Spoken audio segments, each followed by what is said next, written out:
दिल्ली में अगले महीने होने वाले विधानसभा चुनाव को लेकर आम आदमी पार्टी प्रोएक्टिव मोड में है। पार्टी के प्रमुख अरविंद केजरीवाल ने 2 अहम योजनाएं लागू करने का ऐलान किया, जिसमें महिला सम्मान और संजीवनी योजना शामिल है। अरविंद केजरीवाल द्वारा ऐलान की गई इन दोनों ही योजनाओं को लेकर अब आम आदमी पार्टी को झटका लगा है, क्योंकि दिल्ली सरकार के ही स्वास्थ्य एवं महिला बाल विकास मंत्रालय ने एक विज्ञापन जारी किया। दोनों विभागों ने कहा कि दिल्ली में ऐसी कोई योजना फिलहाल लागू नहीं है।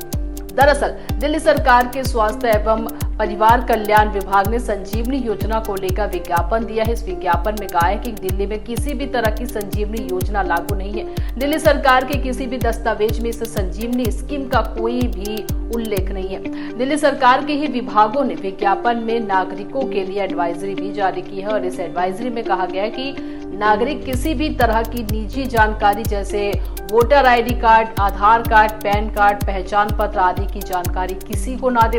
विभागों द्वारा यह भी कहा गया है कि जब भी दिल्ली सरकार ऐसी कोई योजना लागू करेगी तो उसका नोटिफिकेशन जारी करके जनता को अवगत कराएगी।